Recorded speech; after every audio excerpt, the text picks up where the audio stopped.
Welcome to Allergy Dragon's Lair podcast. My name is Martha Morgan. I'm your host. I happen to be a specialty diet and allergy chef living with a couple of food allergies and celiac disease. But my biggest claim to fame is raising a child with over 30 food allergies and celiac disease to an adulthood. But before we jump into this episode and introduce my really awesome guest today, and yes, I know I say everybody's awesome, but they really are.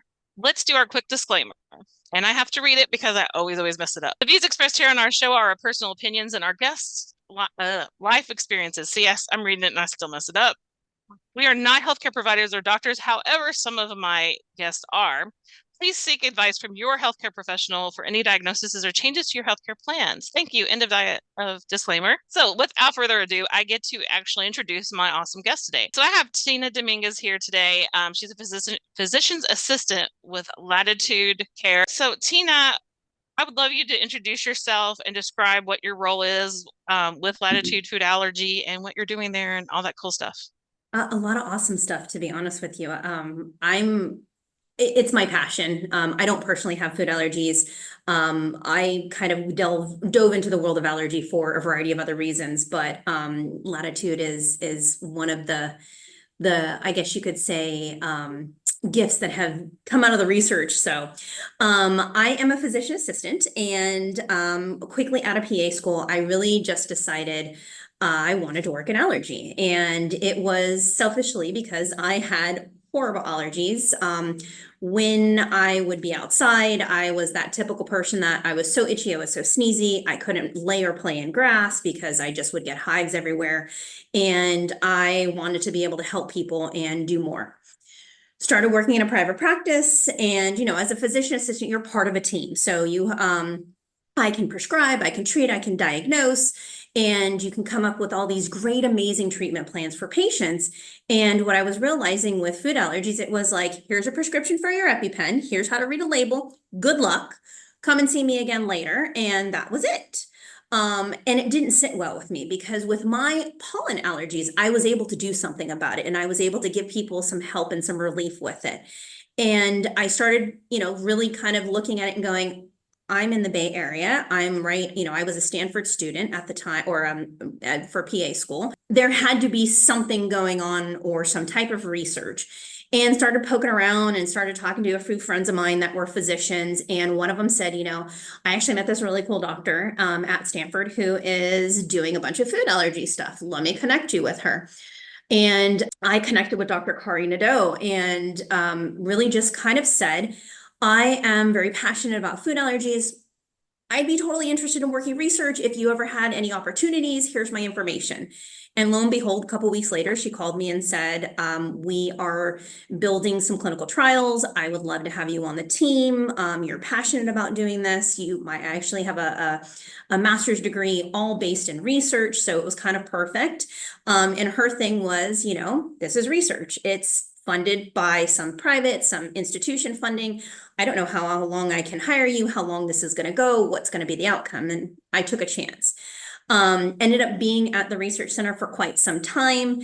Out of that research, Latitude Food Allergy Care was kind of born. And our founders are 3 food allergy moms that their children went through these clinical trials at Stanford and really saw the benefit of what we were doing and literally had the aha moment of, why are we not doing this in private practice? And as the research began to progress, it just became clear that this should be done in private practice.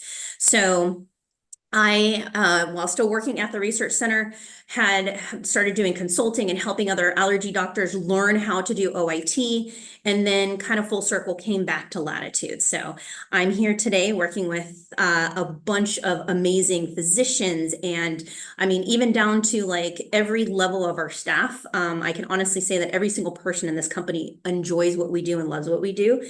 We get to see a lot of kids, we get to help a lot of families. And because our visits are basically you're looking at a timeline typically of like 6 months to a year to do food allergy treatment. So you build an awesome relationship with those families. Awesome. So just a little bit of passion there is what I'm sensing from you. Just a little bit. I used to love doing like a lot of speaking engagements and everything, but I now have now 5-year-old. So I stopped doing a lot of the traveling and things that I was doing before. So I love doing things like this at least. Well, that's awesome. I mean, like you can tell the passion that you have for your job and what you do, and it really radiates through. So thank you so much for that.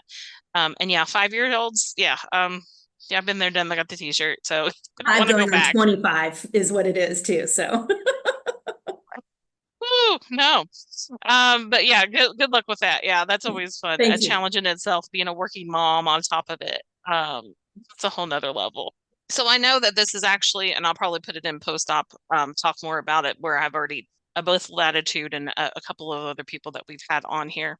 Their names just totally Kim and her daughter just popped up in my head. Why It's is her name? Tessa. Yeah, Tessa why was the knows? reason that she is the person that really did spark the trials. And Kim was one of the driving forces behind that. So, Hmm. with the clinical trials. Yeah, so I've interviewed Kim and Tessa, and that's why I was like, I love Tessa, but I was like, I could not. It was like I wanted to call her Tia, and I was like, that's not her name. Anyway, what time frame did you actually start working with Latitude? I mean, it's from the heyday, but when did this all start? What year? So Latitude actually just had its sixth anniversary, and I have always been connected to the company to some degree. So early on, I was always consulting, even though I was working with another allergy practice at the time. And it was literally in 2020 when the pandemic was at its peak that Latitude was looking at opening clinics in New York. And lo and behold, COVID shut everything down. And it really made them kind of pause and go, okay, well, we have this amazing practice and thing and, service. What do we do? And it became just, it was kind of that light bulb moment of, well, okay, well, instead of expanding to another state, why don't we expand throughout California? And Kim approached me and said, I used to joke because they used to, I live in kind of equal distance between where our current clinic is and where Stanford is. And the drive to my current clinic, literally mileage wise, is about the same as me going to Stanford. I can make it here in about 30, 35 minutes. If there's really bad traffic, it's like 40. Going to Stanford, at least an hour and a half if you're lucky. If there's a game or if there's something going on at the stadium, forget it, you're looking at 2 hours. And the running joke was always like, hey, I love you guys. I love the company. Like, I support you. But if you want to hire me, you got to helicopter me in because I'm not, without a helicopter, we're not going to, it's not going to happen. And when COVID hit, it was that time to kind of reevaluate the company's goals and everything. And they decided, let's do the analysis and see, could we open other clinics and geographically what would make sense? So Kim approached me and said, okay, I know that you're not going to come to us. What if I brought you a clinic? And I said, sure, go for it. Let's see. Let's run the data. And it ended up working out. I know OIT is something that a lot of people have questions about. So can you kind of break down the basics of OIT and how it works? It's intriguing to me that a lot of people actually still don't know what oral immunotherapy is. When you look at like the data and the numbers, I think it's something like 33 million people are affected by food allergies. And that number is only the number that we've captured via like actual diagnostic tools and things and, insurance claims. Oral immunotherapy is still honestly in its infancy. And when you look at things as time goes on, I'm hoping that we're going to see quite a few changes because it's taken us a little more than 10 years just to get to where we're at right now. Okay. The way oral immunotherapy works is we take the food that you are allergic to, and some people will refer to it as like microdosing. We take the food that you're allergic to, and we slowly introduce that into the diet and then increase it over time. Okay. I equate it to like a food challenge spread out over months instead of that one food challenge visit in clinic. We can use peanut as an example. And some of the things that actually makes this a lot more successful, honestly, is age. We do find that doing this in younger children, no surprise, their immune system is a lot more moldable and flexible. This is a lot more, it's highly successful compared to like doing this in a 28 or like 30-year-old. Because parents can control what their kids do. Adults are adults and teens are teens. So I often joke when people say like, oh, I'm referring a patient. I'm like, I will take them as long as they are not a teenage boy. Like those are my arch nemesis. They don't listen. They don't do anything you tell them. So, and not to mention also too, when you look at that specific demographic and age range, it could be the most responsible teen in the world. There's just so many other things going on in their body and their immune system that's going to impact how this goes. So, but with food allergies, our goal, or with oral immunotherapy rather, the goal is to take the food that you're allergic to introduce a microscopic amount, and then have you consume that dose every single day, okay? As long as you're tolerating that dose, then every couple of weeks we increase that slowly. The goal initially for the research used to be like serving sizes because we just thought like, hey, every kid wants to have a PB&J. Not necessarily the case when you have a food allergy. You really just have a total disdain for that food. I mean, your body perceives it as a poison. So the goal now, thanks to Aimmune, a company that really kind of redefined what a maintenance dose should be, when they created their product Palforzia, their goal was to really look at like what a maintenance dose should be. So we know that about 2 peanut M&Ms, about 300 milligrams of protein is a sufficient dose. So over time, as you're building up, once you reach a maintenance dose for that food, the key is not to stop. You're not going to be cured. You're not going to be, desensitized unless you maintain that level of tolerance. And the way to do that is to continue to take a dose every single day. Okay.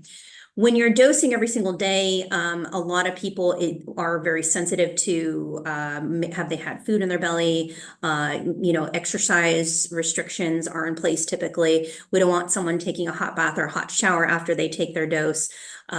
Older kids, we may put like heavy restrictions on activities before, just because we don't want someone like doing a hardcore workout at the gym and then popping their dose and then going home and winding down. They may actually have a response at that time or a reaction. So the goal ultimately is to get you to that maintenance dose. And then what we see is the body over time just starts to kind of build its own natural tolerance, which is pretty cool. So even though we used to go to like 16 peanuts in the research, we go to that 300 milligram dose or like 1.5 peanuts, 2 peanut M&Ms, and then the body takes over and does the rest. In a year's time, they can have 2 or 3 times that maintenance dose. In a couple of years, their tolerance is 3 or 4 times what they even challenged at that first year too. So we effectively tell people that once you go through this process, this is a forever thing. What we don't know is when we do this in the younger kids, is this going to truly be a forever thing? Because it hasn't really been researched. There's been very few clinical trials that were done in 1 to 4-year-olds. And even the ones that were done, there's not a lot of long-term data. So we know that the key to this is maintaining it in the diet. We typically will tell a patient, you're going to do this every day for 2 or 3 years, and then you're going to have a little bit more flexibility with it. Okay. A lot of people will ask about what does free eating look like? What is bite proof? In my opinion, free eating is a total misnomer. Our goal is to give you protection and to give you desensitization and hopefully eliminate the risk and mitigate that risk that you're at risk for like using an EpiPen for a particular event too. Okay. So you'll never hear anyone in the food allergy community that talks about oral immunotherapy say that we are officially curing you, because ultimately that really is not possible with oral immunotherapy that we know of. So. Yeah, I'm always like, OIT, it's a therapy. It's not a cure. Whenever I see anybody talking about, oh, this is a cure, I'm like, no, no, no, no, no, no, no, it's not a cure. I'm honestly hopeful that if we do this in the 1 to 4-year-olds, I thought when they approached us at Stanford to do, it was the impact trial for 1 to 4-year-old for peanut. We thought they were crazy. I was like, you want me to do what with a 1-year-old? Hmm. Eat them peanuts, and I know they're allergic and they can't tell me this is how I'm feeling. But it was one of the more successful trials, and I've seen that time and time again in private practice. I love doing OIT in little kids for a variety of reasons. They're fun, and they're oh so cute, and they're just amenable to it. So they tend to have far less reactions than anybody else. I mean, you can take a child that is 2 with, X, Y, and Z values on blood and skin testing and do that with a 12-year-old, same value. And that 12-year-old is going to struggle a little bit, whereas the 2-year-old might fly through it. So, Hmm. and it is food dependent too, because sometimes you will see people will just overall struggle with like milk or egg versus like peanuts and tree nuts. They may go through the process somewhat seamlessly too. So. Hmm. I suspect that at some point we are going to see enough immune system remodulation with those young kids that maybe they will eventually go negative or just have such a crazy high tolerance to that food that we can pretty much say you can eat a whole jar of peanut butter and probably be okay at this point without reacting. So, but we need more data. Yeah, it's all data, but it's still really awesome to have these things available, because I was definitely one of those parents that were just given, here's these options and go home. And my youngest actually outgrew peanut, and we have no clue why or how, but and they still Yeah. won't eat it. But they grew out. It was like, yay, one less. But like fish is they're extremely reactive to fish and shellfish, airborne with that one. And so there's definitely things that we've looked at and you talk about it. One thing I wanted to ask, I know you were talking about adults, and I know that the kids are more, pliable and that kind of thing. And now we're seeing where we have people that are becoming anaphylactic as adults. Have you Yep. all done very much with OIT, like with adults? Yeah, we do have a decent amount of adults compared to kids. Even in clinical trials, we actually did specifically focused on, there was a particular trial that we did where we did 100 kids and 25 adults. And so we always made sure that we had a good mix. I think it's a tough thing to do. If you think about typically you're updosing every 2 weeks, you have to have that flexibility and that time available. You're risking having a reaction every day. So, it is it's a greater task to complete, I feel like, for them. For us, our goal is to kind of bend and flex and, change protocols and, get them through from start to finish as seamlessly as possible. But, life is life sometimes. So, Mhm. The reasons for asking that is predominantly, very selfish because I'm anaphylactic to chocolate. And so working with chocolate, I have to wear a mask when I'm working with cocoa powder. And so there's different things, and like I'm a chef. So it's, mhm. there's different things because it'll freak people out sometimes when I'm working with them. But I used to wear full PPE in the hospital and fried chicken because of the flowers everywhere. You're like, what is this Uh, lady doing? Health department coming through and I'm in full PPE before it was cool. And I'm like, I have celiac disease and I'm frying chicken. So Yeah. they're like, oh, okay. They still don't get it though. That's the sad part. Yeah. Yeah, they don't get it. But yeah, no, like and my sister, she was 50, sorry, she's in her 60s now. I'm sorry to age you, Cindy, if you're listening to this.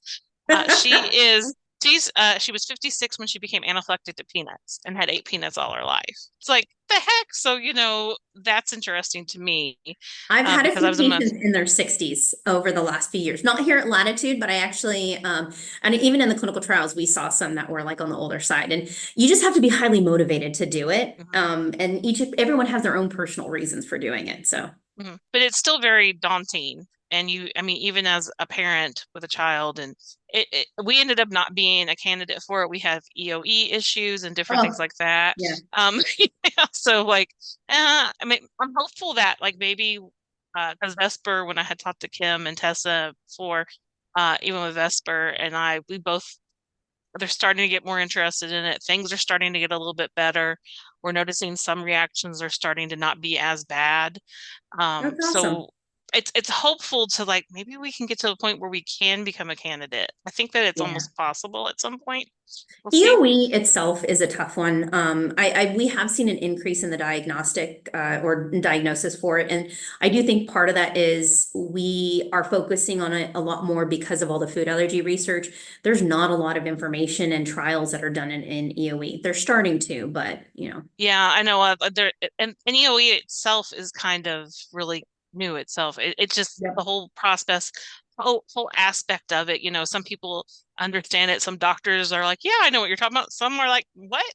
Yeah. Yeah, it's going to be interesting to see, and I'm really glad to have this conversation with you. Well, in the clinic setting and that kind of thing. So if somebody doesn't fit for OIT, what other kinds of things do you all do? Well, the beauty of it now is, and as recently as a few months ago, there is actually now a drug called Xolair, omalizumab. Initially, it was created and designed to be used for asthma. I've used it personally in clinical trials since 2011 or 2010, 2011. It is something that has been looked at and studied so well over the last 10 plus years. And we've realized that it actually has such a great impact on patients that have food allergies. They've approved it right now just for monotherapy. So what Xolair is it's an anti-IgE medication. It effectively lowers your IgE levels. So somebody like me who is allergic to the world outside, every tree and grass, and all my lab values are like over 100, it makes me less allergic. It's kind of cool to see because you can literally track somebody's IgE, and the longer that they're on Xolair, their IgE continues to drop. Eventually it plateaus, but it does drop low enough to where for some patients it makes it just as effective using Xolair as if they were to do oral immunotherapy and been on that dose and do the desensitization. So They're still looking at it from a clinical research standpoint of could we, maintain patients on long-term Xolair? And, unfortunately, it is an injectable medication. Not a lot of patients are very keen on, especially with young children, doing an injection. Depending on your weight and your overall IgE, you could end up using Xolair once a month and do one shot, or you could end up doing 3 shots once a month or 3 shots twice a month. So it's a lot of injections. It's an amazing drug, but for that reason, some people shy away from it. But until now, that the only therapy or the only really true thing we could advise patients was avoidance. And then when oral immunotherapy kind of came about, that was an option for some. Even in a lot of states and a lot of areas, it's not available, unfortunately. Patients will drive hours to see a good allergist that can actually do it. But now that Xolair is a player, it should help kind of ease that for some patients. And I feel like for adults, I'd recommended Xolair I have a lot of kids that are like 18 going to college, and parents are terrified. They're like, they're not going to do their dose. I'm like, well, let's put them on Xolair. Can't guarantee they're going to give themselves a shot, but at least we can try, So, Xolair has been it's come a long way in the last 10 years. I'm hoping my hope, and I always, in the research, we kind of always used to say like, okay, what is everyone's goal? And I'm like, can we get better testing? Because, as our testing is not the greatest. And when somebody physically ingests that food, that is the gold standard test of how they're going to do. So unfortunately, we can run blood testing and skin testing on patients and look at the labs and go, I don't know if you're allergic to this or not. I got to feed it to you. Or we can look at it and go, I'm pretty confident that you're going to be okay with this, but we still have to challenge it because at the end of the day, that's the true test. There's companies like Allergenis that is out there that is looking at like thresholds to say like, if you're peanut allergic, you can have X amount before you would have some type of reaction or anaphylactic event.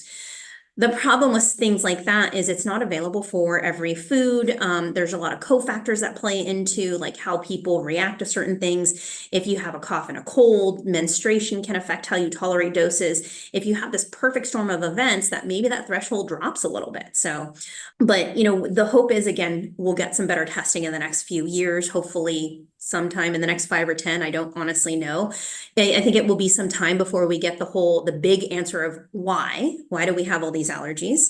But I do see a lot of things that are going to be coming down the pipeline. We're definitely going to get some different indications and some changes in the food allergy sector with Xolair, so which will be kind of cool.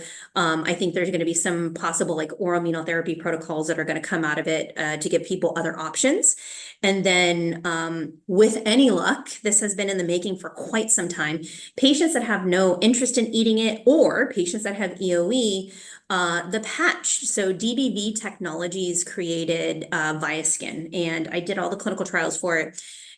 It was an amazing product. In the beginning, there was a lot of issues with it sticking, and I had some kids that they were like little Houdinis. They magically would get the patch off, even though we like almost super glued it on. But they've come a long way, and I'm hoping that they'll get some FDA approval. It'll be an option for patients that have no interest in eating it, just like Xolair is. Possible vaccines at some point too, because there have been some trials that were done, very small select trials. I think they're hoping to advance that and do a little bit more too. So. Awesome. Thanks for talking about the patches, because I think I had heard about them at Faces in like 2019 when they were starting to talk about them. And I Yeah. was like, we were like, oh my gosh, that would be awesome, because it really does freak you out to that mental block. And I Yeah. think they were like talking about eggs and dairy at the time, and Yep. Vesper, and like I said, it's been a minute since they were talking about it at Faces. COVID put a damper in all of that because they Oh were yeah. heavily like starting egg trials with the patch, because the peanut trials have been going on for quite some time. I think since like Yeah. 2012. Yeah. And that will be the first one to hit the market. But you should see some data on the other ones too. But the only problem with that is if you have somebody that has eczema, and especially if they have eczema on the back or the arms where the patch goes, it flares the eczema because you're taking, it's like a band-aid, or it's, Mhm. taking something that's adhesive and sticking it on the skin for 24 hours a day. So, Not to mention, if you're like me, I'm actually allergic to like half the adhesives out there. yes. I'm Yeah. like, oh my gosh, yeah. But Vesper was, yeah, because when we were at Faces, Vesper had already was not allergic to peanuts. So then they were just talking about the dairy and the egg, I think at the time, Yep. like those were the ones getting ready to we were trying to work on. And Vesper was like really excited about the egg. Yeah, I was like, yeah, that would be cool if we got more of those options out there. Because that is one of Vesper's is egg. So obviously, as you can tell, since I was talking about that, but I hadn't heard anybody talking about the patches for a minute, so it was really good to hear that. I know. I think it's something that's always in my mind because I did the trials and I did see the success with it. So I still kind of look, I like I like check out the website every now and then, and I do see like every, get updates from the research of like the data that's come out, or if the FDA is holding it up or whatnot. So it's just I think there is definitely a need for it. I think any treatment that comes out for the food allergy community is a huge win. So. Oh yeah, definitely, definitely. We already kind of went over like what kind of treatments in 5 to 10 years, like options and changes and what you're foreseeing. So thank you for that, Tina. But before we end, I want to make sure that you have time to you can either answer this as you can go over something that you want to make sure that we go over that we didn't get to, or you can have like just an ending thought. So the floor is yours. It's funny because I was looking at the sign behind you, and everybody always asks me like, what's the one thing that you wish that people would learn about food allergies? And I often think so. My husband is a great example of this. We went to a event, and it was a fair event, and on the screen there was a family talking about, their child. They're typical New Yorkers. They're Italian, and dairy is a huge part of their diet. And mom was talking about, how am I supposed to feed my child our family, traditional meals? And he can't have Parmesan cheese. He can't have this because he was dairy allergic. And the light bulb moment at that point in time, my husband was like, cheese is dairy? And I was like, well, okay, I've worked in this area for how long now? And I literally looked at him like, you have got to be kidding me. But it dawned on me at that point that people don't, I was so heavily immersed in it that I knew all about food allergies, and, not everything, but a lot. But a lot of people don't really truly get it. And I think being kind to each other is a hard must.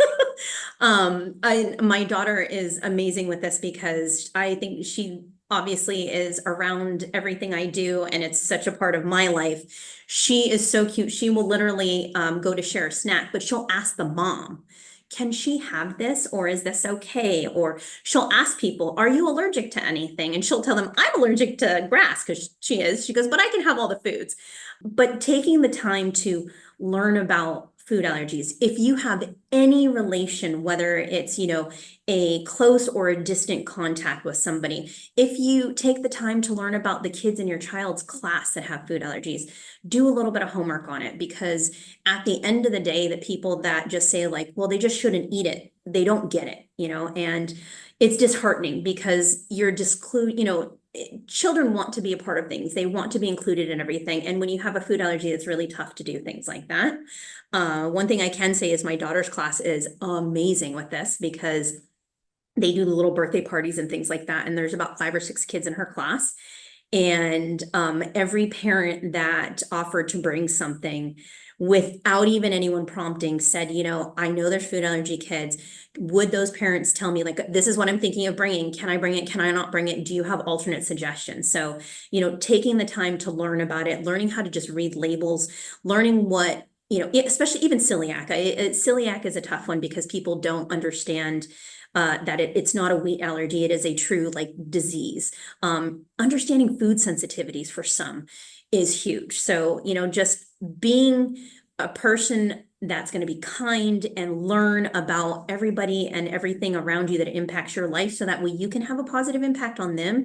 Because honestly, I see the smiles on the kids' face when their, little treats are getting passed out in the classroom, and it is something that they can eat or something that they can participate in, versus they're the kids sitting at the peanut table with whatever they're sitting with, poor thing. So. Awesome, awesome.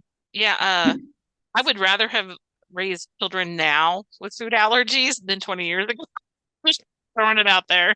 Yeah, labeling.